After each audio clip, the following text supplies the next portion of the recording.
Welcome back everyone. Subject verb এগ্রিমেন্টের আজকে আমরা যে ক্লাসটা করব সেটা আরো অ্যাডভান্স লেভেলের। আজকে যে এক্সারসাইজগুলো আছে সেই এক্সারসাইজগুলো আরো একটু বিগত দিনের থেকে অ্যাডভান্স লেভেলের এক্সারসাইজ। তো চলো দেখে নেওয়া যাক যে এক্সারসাইজে কি কি রয়েছে। তো দেখো প্রথম স্লাইডে যেটা আছে, যেটা সাবজেক্ট ভার্ব এগ্রিমেন্টের কমন একটা যে ইনস্ট্রাকশন দেওয়া থাকে, use proper forms of verbs in the given brackets, অর্থাৎ ব্র্যাকেটে দেয়া যে ভার্বগুলি আছে তার উপযুক্ত ফর্ম ব্যবহার করতে হবে। তো প্রথম যে কোয়েশ্চেনটা আছে দেখো, দ্য ট্রেন ড্যাশ ব্র্যাকেটে লিভ বিফোর উই ড্যাশ ব্র্যাকেটে রিচ দ্য স্টেশন। তো আমরা কি জানি যে যদি পাস্টে দুটো ইনসিডেন্ট হয়, সেই পাস্টের মধ্যে যেটা প্রথম হয়েছে ফার্স্ট ইনসিডেন্ট সেটা হয় পাস্ট পারফেক্ট, এবং যেটা পরে হয়েছে সেটা হচ্ছে সিম্পল পাস্ট। তো দেখো ট্রেনটা ছেড়ে দিয়েছিল আমরা স্টেশনে পৌঁছানোর পূর্বে, অর্থাৎ আমরা স্টেশনে পৌঁছলাম এটা সেকেন্ড ইনসিডেন্ট, আর ট্রেন চলে যাওয়াটা বা ছেড়ে দেওয়াটা এটা হচ্ছে ফার্স্ট ইনসিডেন্ট। তো এই ভার্বটা হবে পাস্ট পারফেক্টে হ্যাড লেফট বিফোর উই, এই ভার্বটা হবে সিম্পল পাস্টে রিচড। ওকে, পরবর্তী যে কোয়েশ্চেনটা আছে, দ্য ম্যান ড্যাশ ব্র্যাকেটে complete his office works when his boy dash ব্র্যাকেটে run into the room to dash ব্র্যাকেটে know the answer of a question। তো দ্য ম্যান, হয়তো মানুষটি আগেই তার অফিস ওয়ার্ক করে রেখেছিল যখন তার ছেলেটি দৌড়ে ঘরে ঢুকলো, তো এই সেন্সে হ্যাড কমপ্লিটেড হবে এবং হবে সিম্পল পাস্ট ran into। ওকে, অথবা ওয়াজ কমপ্লিটিং, পাস্ট কন্টিনিউয়াস হতে পারে যে সে হোমওয়ার্কটি কমপ্লিট করছিল, was completing when his boy ran into the room to। To এখানে কি ইনফিনিটিভ, এবং infinitive is always followed by V1, অর্থাৎ কিনা এখানে নো হবে। তো এই দুটো অপশন হতে পারে হ্যাড কমপ্লিটেড বা ওয়াজ কমপ্লিটেড। এইখানে সিম্পল পাস্টই হবে কারণ ছেলেটি পরে দৌড়ে ঢুকেছে, তো র্যান এবং টু এর সাথে V1। আচ্ছা, নেক্সট স্লাইড দেখা যাক। স্টুডেন্টস ড্যাশ ব্র্যাকেটে learn new lessons today. All teacher, today আছে মানেই কি প্রেজেন্ট টেন্স, কোনো একটা রকমের প্রেজেন্ট টেন্স হবে, সেটা প্রেজেন্ট কন্টিনিউয়াস হতে পারে, প্রেজেন্ট পারফেক্ট হতে পারে। দ্য টিচার ড্যাশ ব্র্যাকেটে provide them the concept of the chapter. All the students dash ব্র্যাকেটে be very eager today. They dash ব্র্যাকেটে ask their queries right now. এই যে রাইট নাও, এই রাইট নাও মানেই এটা প্রেজেন্ট কন্টিনিউয়াস, অর্থাৎ total যে কোয়েশ্চেন সেটটা আছে টোটালটাই প্রেজেন্ট টেন্সেরই কোনো না কোনো রকমের রূপ ভেদে হবে। তাহলে আজকে স্টুডেন্টরা শিখছে, তাহলে আর লার্নিং, আজকে স্টুডেন্টরা শিখছে।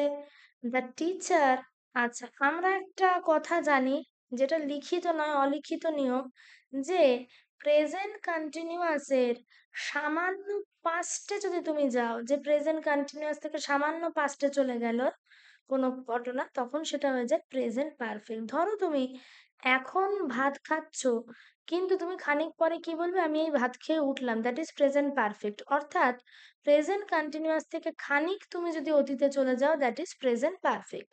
তো আগে তো টিচার, এখন নয় তারা নতুন লেসন শিখছে, আগে তো টিচার তাদেরকে কনসেপ্টটা দিয়ে দিয়েছে।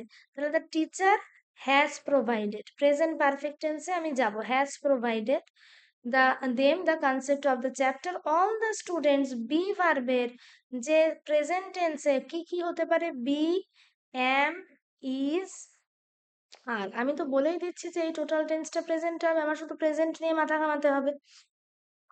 তো দেখো বি ভার্বের এই বিটা তখনই হয় যখন এর আগে একটা ইনফিনিটিভ থাকে, কিন্তু এখানে কি কোনো ইনফিনিটিভ আছে? না। তার মানে অ্যাম ইজ আর এর মধ্যে একটা হবে, তো স্টুডেন্টস এর সাথে কি বসবে, আর। All the students are very eager today. এবার এই যে রাইট নাও, এটা নিজেই বলে দিচ্ছে যে জাস্ট এই মোমেন্টে হচ্ছে, that is they are asking present continuous. এইভাবে এলিমিনেট করতে করতে আমরা যাব যে এই টেন্সটা হবে না। এইটা যদি আমি গুলিয়ে ফেলি যে আমি কি পাস্টও দেখবো, আমি কি ফিউচারও দেখবো, তখনই কিন্তু সমস্যাটা হয়। তোমাদেরকে আইডেন্টিফাই করতে হবে যে এটার মেন টেন্সটা কোনটা, প্রেজেন্টে যাচ্ছে না পাস্টে যাচ্ছে নাকি ফিউচারে যাচ্ছে। যদি সেরকম কোহেরেন্ট প্যাসেজ হয়। কোহেরেন্ট প্যাসেজ না হলে সেক্ষেত্রে টেন্স আইডেন্টিফাই করাটা অবশ্যই মুশকিল। তো ওয়ান্স আ ম্যান এরকম আরো একটি শব্দ যা কিনা আইডেন্টিফাই করিয়ে দেয় আমাদেরকে যে এটা কোন টেন্স, সেরকম হচ্ছে ওয়ান্স। ওয়ান্স মানে সেটা সর্বদা পাস্ট টেন্স। ওয়ান্স হতে পারে ওয়ান ডে থাকলে, আবার যদি থাকে ওয়ান্স আপন আ টাইম। এই ধরনের যে ফ্রেজেস গুলো আছে এইগুলো সর্বদা একটা past tense কে রিপ্রেজেন্ট করে। Never ever this phrases represent a present or future tense.